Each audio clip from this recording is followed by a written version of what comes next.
Spooky gaming. How do you explain to someone that a game can be haunted? Sonic, EXE, Ben Drowned, Lavender Town, all bullshit, right? Well, they are. I remember laughing about how goofy and campy they were with my older brother back in 2013.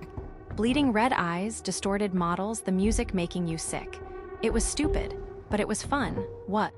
I live near the town park, and every year there's a big car boot sale where everyone gets rid of their old shit and gets a nice wad of change for it. Me and my brother used to go down there all the time. There was a guy who'd sell a ton of old, rare games, and we fancied ourselves as the next JonTron or PBG or Catakaris. So we'd buy them and hope for a shitty, rare game we could overreact to for 20 minutes for our 10 subscribers. One year, I was 7, way back in 2015. I remember it pretty clearly. My brother was looking over the old man's NES games and found one that didn't have a label. He held it up and laughed.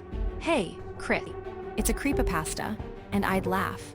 Maybe it's a haunted Megaman. He's firing blood Lucas. The old man didn't understand. We'd apologize and explain.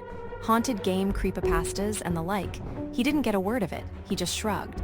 Said his son left these games behind when he moved out and he was getting rid of them all. I remember that day well. It was the last time I saw my brother as he was, before. He changed when he tried whatever that damn game was. Got jumpy, scared, standoffish. I kept asking him about it, but he just shrugged everything off. Asked what the mystery game was, and he kept saying it was broken. Then one day he got sick, really sick. The kind that takes your hair, makes you look skeletal. Then another day I woke up to Mom wailing, Dad telling me to stay back, not to look in his room. I don't remember that day quite as well, but that's a good thing. It doesn't hurt anymore, I think. But recently I remembered, his NES, the game we bought for it. Is Harry here? She didn't take the hint. Are you one of my boy's friends? He's got a few of them, but I would have remembered you, I think. I tried looking past her. Yeah, I am. Is he in? I think she finally got the hint that I wasn't here to chat to her and leaned aside. He's in his bedroom, sweetie. Go on up. I thanked her politely, pretended I didn't notice her eyeing me as I speed-walked to the stairs, and found a room with a large moronic gamer AT work poster on the door. It was just a hunch, but that was probably his room. I opened the door and heard the creak of his computer chair as he faced me. It was him, the kid I met yesterday. He took a second to recognize me, but by the time I had spoken first. Where is the NES? Harry looked shocked, but tried to keep his cool like a politician trying to explain why he was on a flight log. Oh, I dunno what you're talking about. I shut the door. I'm not mad. But you need to give me that back. All right? Harry stood up slowly, hands up like I was pointing a gun at him. Look, bro, I don't know. I stepped forward. He wasn't older than me, not by a long shot. He looked like if Jesse Pinkman was still attending high school and he'd inhaled more cannabis fumes than oxygen. You don't understand what that did, all right. Give me it back. I've seen your little YouTube. Oh dang, did you sub? Shut the fuck up. Where is the NES? Harry deflated a little. Look, bromigo, you were tossing it. That's like tossing out a holy grail. I tried to keep my cool. Look, that's not like whatever shit you've been playing, all right. It's hurt people. The creepy one and how he changed after he played it. I remembered our time spent reading lame creepypastas over and over, and I made 2 and 2 connect in my head. There was no way, right? People close to me. I pulled up a stool I assumed he was resting his legs on before I arrived and sat on it like a teacher, asking a delinquent to stop swearing in my class. I need it back, okay? Please, I'm asking for your sake too, Harry sighed. "'Kay, dude, it's by the CRT in the corner," he pointed. I picked it up and yanked the wires out. But I don't think it hurt anyone, man. My blood went a little cold from anger. You don't know what you're talking about. I made for his door when he spoke again. Nah, I do. These never hurt you. I stopped. I got ready to shout, but his genuine concern stopped me. How do you know that then, since you're the expert? I said coldly. This shit is my fucking jam, amigo, he said, motioning to his room. I've played hundreds of these creepy shits. Do I look bothered? He said, reaching for a bong. I declined to comment, but the curiosity killed my cat, and I asked, "Why do you do this to yourself?" He looked up from his bong, which I only then noticed was shaped like Pickle Rick. What do you mean? I mimicked him as I motioned around. This. You've got a fucked up collection of haunted shit and you just expose yourself to it over and over. For views, Harry grinned. Average at least 100K, friendo. I shook my head and sat back down. No, but does it not get upsetting? Harry leaned back in thought, then answered. Nah. We stared at each other. I waited for him to elaborate. How? Harry shrugged, then remembered something. Watch this. He clicked on an icon on his desktop PC titled Vampire. This was the first thing I ever played. That was creepy, you dig? I stared at him, my eyes flickering from him to his monitor. How could a game actually be haunted? I stood up in my chair, deciding to leave my homework for later, and headed down the hall to his room. I didn't go in frequently. It creeped me the fuck out too, but then I figured this would be one hell of a gimmick, right? Watch. The title screen for Vampire, The Masquerade popped up on his computer. The music was low and deeper. I thought my speakers were bust, he said with a chuckle. He clicked play, and the male Tremere was standing in the middle of a bent, distorted map. The trademark source engine noises as the engine shuddered to life stuttered, but kept going after the Tremere started moving. He made it move towards a large, warped building, and a sunken head of what I thought was Lacroix popped out, his eyes and teeth missing.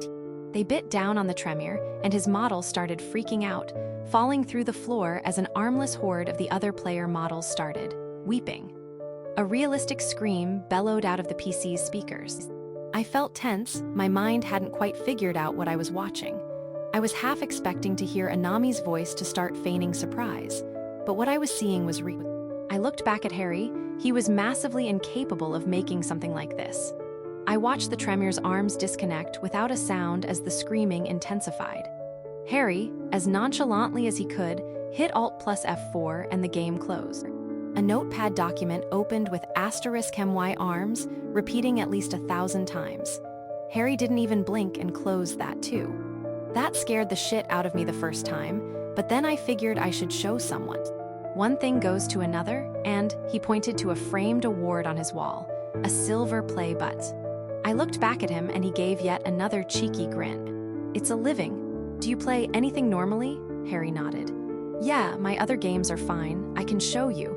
I'm playing Malkavian right now. I held my hand up. But I saw the Final Fantasy video. 10 years and it still stood as a frozen moment in time. Our old NES we played it on was still there. All his games, his amiibos, his figures. But the NES was important.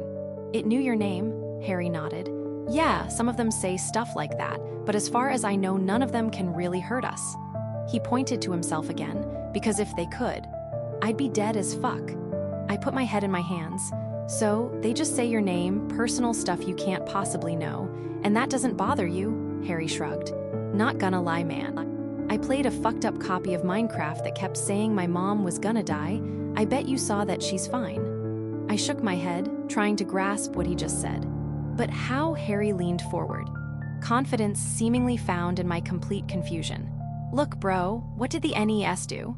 I looked down at the cursed system in my hands. The words died in my throat. That's personal. Harry crossed his arms over a Fortnite t-shirt, looking a little annoyed. My crib's personal, you busted into it. So what's up? What's wrong with the damn NES? I clutched it a little harder. My brother died. Harry's expression softened. I don't think he was expecting that. We found this game, it didn't have a label on it. I looked up and clarified. At that big boot sale they do up at the park? Harry nodded. I don't know what it was, but not long after, he got sick. He died in weeks. I remembered the game yesterday. I turned the system on and it spoke to me. Kept saying sorry, talking back when I spoke. I got scared, figured it must have done something to my brother, so I tossed it. Harry sighed. Shit, bro, I'm sorry. You should have said. I shook my head. Didn't think you'd buy it. Then I nudged my head to his PC. Well, I guess I was wrong. You're the only person who would. Harry chuckled. I gotta say, these games really can't hurt you. I looked up at him. What do you mean? Harry motioned around him again, as if to reiterate his point. Like the Minecraft, told me mom was gonna drown. I checked what was inside it and I froze like I'd found a corpse. It was the unlabeled cartridge, still there after all this time. But it couldn't be. He loved his NES, he'd never just stop playing it. And there was a village with a graveyard, had a date on her grave and everything. He leaned forward. She's aquaphobic. She can handle a shower and wine, but she'd never go near enough water to drown. I think it was just talking shit. The date she was meant to die was at least 2 years ago. He stuck a thumb towards his PC, still whirring in a rhythmic fashion. This isn't even my actual PC. Not the one I play on for funsies anyhow. These games. Can't even use Bluetooth or Wi-Fi, whatever. This PC is haunted all to hell, but my other PC, he wheeled out from behind his desk, revealing a much fancier model of a PC. Just fine. Can play Vampire the Masquerade fine, anyways.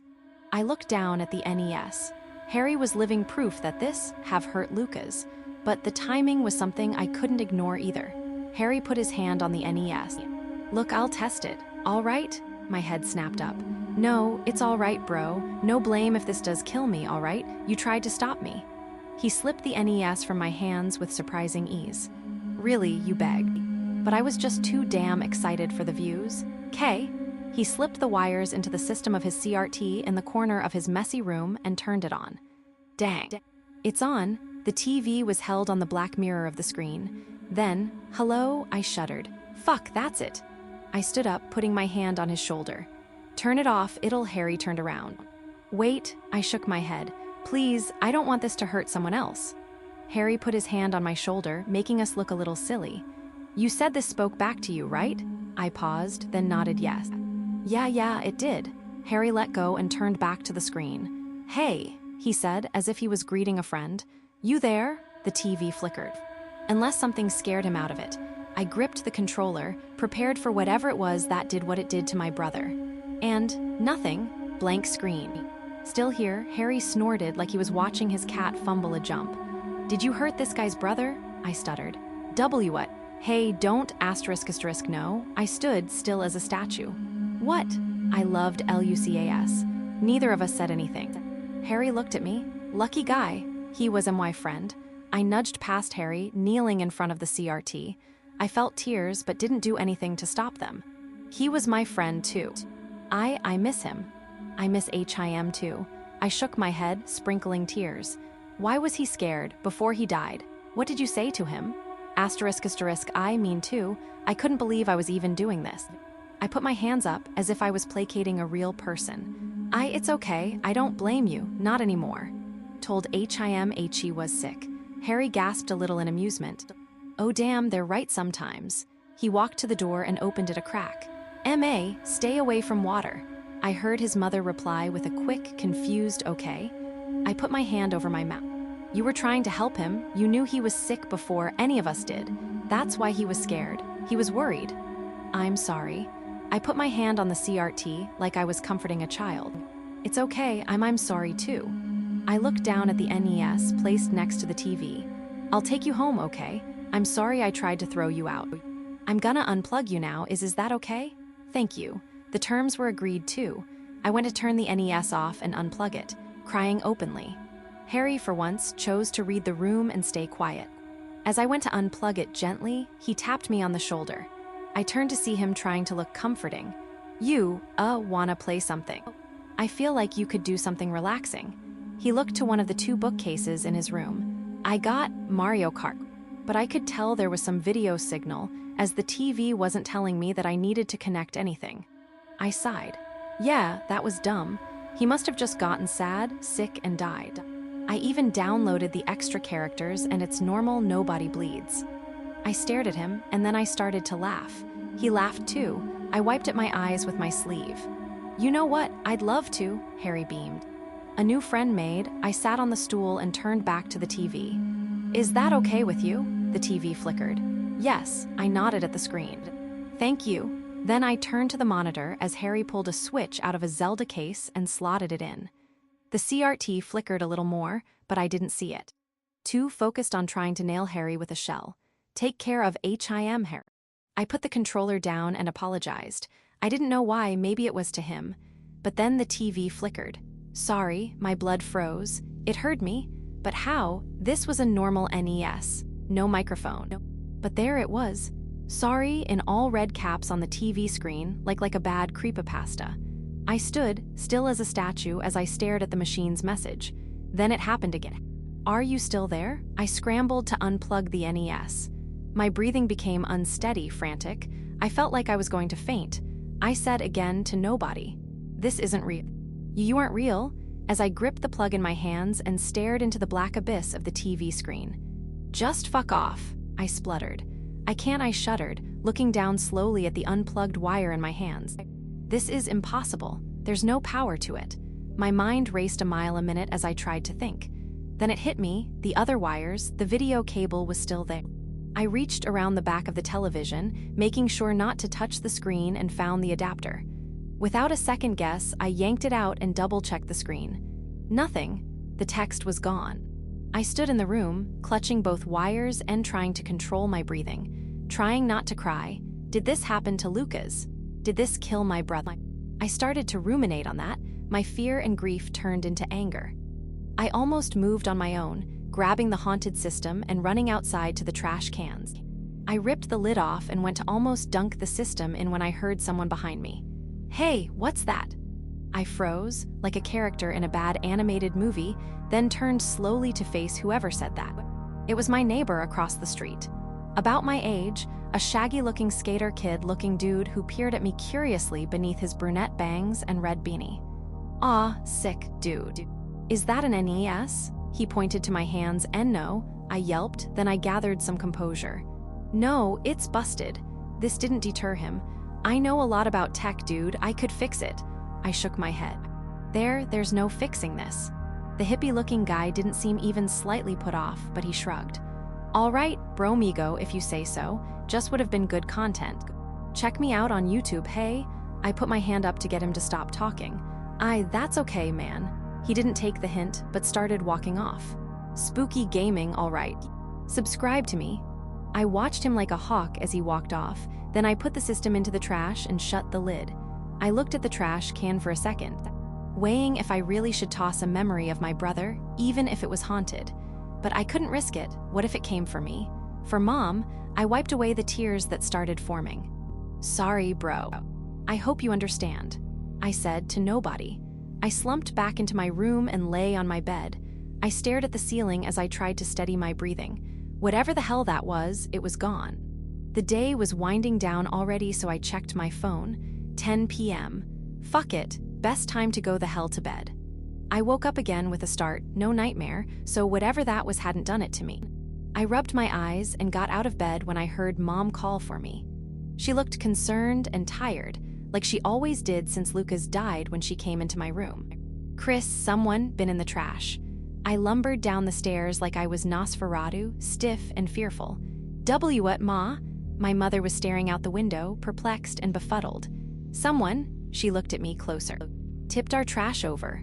I look outside and she's right. "Maybe it was a raccoon. I'll clean it, Ma." She shook her head. "No, I saw someone running away. They had something in their arms." "But what would they want from our trash? Did you toss anything?"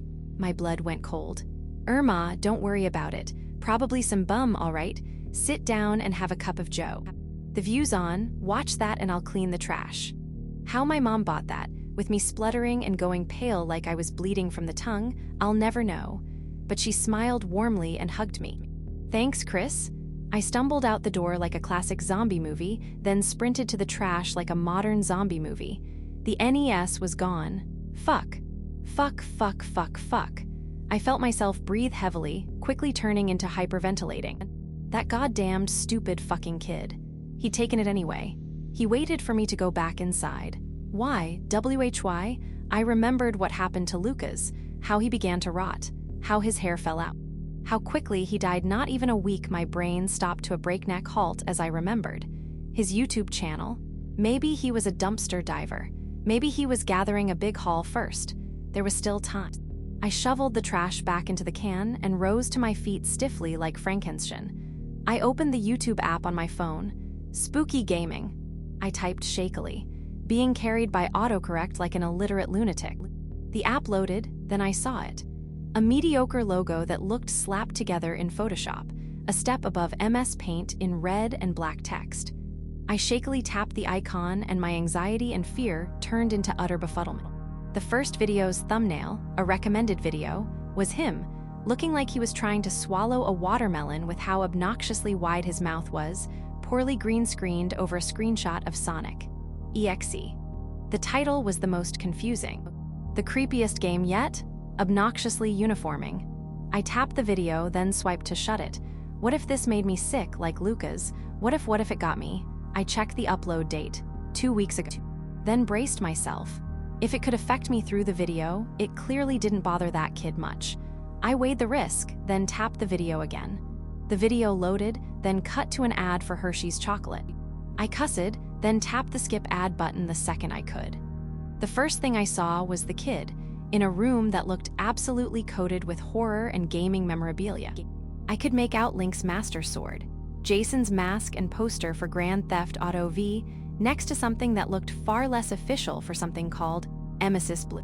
The kid was wearing his beanie and staring directly into the camera with a face that I could picture on a news reporter, happily reporting on a mass murder. Fitting, as he was opening with a story. So basically, back in like the 90s, right? There was this dude called Patrick Grimley. The editing of the video was as obnoxious as the thumbnail, cutting from an actual mugshot of a man I assumed to be Patrick to a cursor hitting the subscribe button. Subtle, respectful. I rolled my eyes. The dude had a wife and kid, right? They say his kid was an epic gamer, and his dad was a total hard-ass about it. There was an AI-generated image of a kid, crying as a red-faced man yelled at him. Why the hell this idiot thought a Pixar art style was even remotely appropriate for this was honestly astounding. The man drank hard, not partying but like a drunk. The video cut back to his face, looking amused. Not cool, dudes. According to the cops, he gets really mad one day, you know. And his son's just there, playing his SNES.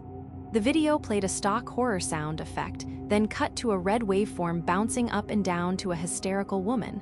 My stomach clenched. I could hear angry shouting, terrified screaming. Crashing, a woman. He's hurting him, why boy, he's hurting him, why boy, please help me, send anyone, cutting out to a blood-curdling screech as the shouting got louder. Then it cut to a stock image of a broken controller. He used his son's own SNES, broke it over his head, and just kept hitting him with it. It sounded ridiculous, something an angry stepdad would threaten you with but never do. He appeared back on the video, looking obnoxiously cheerful and holding a taped-together SNES cartridge. This, right here, is little Terry Grimley's favorite game. In the SNES when he died, and some say used to hit him harder. He plucked at a loose bit of tape. I think he did, this is fucked. His casual attitude about it kept rubbing me the wrong way. This was a nightmare. The mother, if she was alive, and even still's worst day. Why was he so chipper? Unless this was bullshit. I skipped ahead a bit, watching him and the AI slop he was flashing to explain what happened to the murderer dance about, until it finally cut to gameplay. The game in question was Super Mario World. As he put it, a timeless classic, but I was always more of a Sega boy myself. It cut off gameplay for the 1000th obnoxious zoom into his face. They do what Nintendo. Am I right? I looked up from my phone. Nobody else was on the street, so I sat on the thigh-high wall nearby, standing gawking at my phone like a lunatic might gather attention. The game finally came back on screen. For a moment, it looked fine. The first level, I assumed I'd never played the game. Me and this idiot had something in common. Sega was way better. Everything looks fine. World 1-1. Iconic, right? Mario waddled forward through the level. There were no enemies. Now that I was properly scanning for anything out of order, I realized there was no music either. The kid idiot, I still had to work out what I was calling him, was giving a running commentary. No Goombas, nothing at all. Weird, right? He reached where there would be a Yoshi egg in no time. All right, let's see what's going on here. He grinned at the camera. The egg wobbled like something was about to hatch. Then nothing. The egg cracked open, but there wasn't anything in there. The idiot boy guffawed like a donkey. WHA, no Yoshi. Ha, what the fuck? Wait, what's this? Mario skipped towards a sign. Apparently, it wasn't meant to be there if his surprise was anything to judge. He went to read it, and a simple, esoteric message flickered on the screen. Nobody's coming to help. The dipshit started whooping in amused fear, like how Markiplier or PewDiePie would react to some monster in Amnesia. We're getting into some creepy stuff, remember to smash that like button. I gripped my phone tightly. He was so okay with this. A day ago, I'd have written this off as some ARG, Mandela catalog with less sense. but the red letters I saw on the TV when I started Lucas's NES. The deep red sorry. Did haunted, creepy, whatever the fuck you could call them actually exist? Why weren't they written about? What moron would waste time on hyper-realistic bloody eyes when there were actual nightmares to worry about? The video continued. His voiceover explained that there wasn't much in the game aside from constantly missing enemies, items, and Yoshis. Until it reached the end. The music had suddenly cut back in, distorted, and muddy like it was coming from a broken speaker. Mario wasn't able to go any faster than a crawl. Bowser appeared, jittery and almost angrily. Then, the crescendo of the game-long build-up finally happened. Bowser descended onto Mario, over and over like he was stomping on him. His idiotic laughter soared. The sprite of Mario started distorting, like it was being flattened. The text box came up again. The text was jittery and quickly coming apart as the sprite of Bowser sped up, as if it was hitting Mario faster. D-A-D-D-Y-N-O-N-O-N-O-N-O-N-O, the no S kept repeating. The dumb kid just stopped laughing. Well, this is on the nose, boys. A tier list popped up with an edited cursor and image sliding over it. Think I'm gonna put this one in a D. Not good, Sonic, EXE tier. He reached over to the SNES and pulled the game out nonchalantly. Well, that's all it really has. It's a bit lame, but if you're interested in me finding some spookier stuff, smash that like and subscribe button and remember, he held up the game and shook it to the camera. I bet Patrick would hit that bell. The video ended on his last attempt to piss on Terry's grave. I sat on the wall, awestruck. What the fuck was that? I jumped from more pressing matters like him having an actual, from what I could tell, haunted game to the fact that the thumbnail and title was completely bullshit. That wasn't scary, per se, but it was disturbing. I looked up and down the street. He had to live around here if he was just casually walking around to see me tossing the NES. I started scrolling his videos. Maybe he had at least one video where he went out the house. Some of the videos interested me. I think I partly wanted to make sure there was something he couldn't fake or easily get online. One was a lost prototype of a game, apparently made by a developer who started killing children. I watched him laugh like an idiot as he kept feeding cake to a boy who kept making crying sounds and getting larger until a prompt to hit E popped up over the kid's stomach. He tapped it dramatically, and the fat boy popped. Kept repeating on the screen as he made jokes comparing it to C7N. The next video was him playing Earthbound. Ness walked into his house to find his mother, faceless and bloody. There were hundreds of other Nesses who swarmed him as the game started glitching out. Another video had Grand Theft Auto, Vice City. Tommy Vercetti kept walking, limping even, in a completely empty and colorless Vice City. A fog all over it like Rockstar and Konami made a really weird choice to set a GTA in Silent Hill. Tommy dropped to his knees in a more realistic fashion than the actual game for no reason and a gray release. Faded onto the screen rather than the typical wasted. After that it was Final Fantasy VII, perfectly playable. But Cloud kept staring at the camera with hollow, empty eyes. All the dialogue was replaced with a name. Harry. The kid, ever the complete fucking idiot, laughed and revealed that that was his name. I finally had something new to call him that wasn't an insult. But a name didn't help me find where he lived. I kept scrolling through video after video, trying to find anything where he went outside. I found it, a haul video. Of course, he lived around here. He'd have probably gone to the car boot sale. The video loaded, and I got a glimpse of his front door as he was giving his trademark obnoxious intro. Red door, white fences as he walked down the street. I had a landmark to try and find him. I raised off the wall and started hunting. I went block to block, trying to find his front door. After about 3 blocks, I found a house that looked nearly identical to it. Red door, white fence. Bingo. I lurched to the front door and knocked like I was meant to be here. An older woman reeking of alcohol opened the door and brightened up like a literal cougar seeing prey. "Oh, hello there. Who dropped you off?" She leaned forward. I didn't want to waste time. "Hey."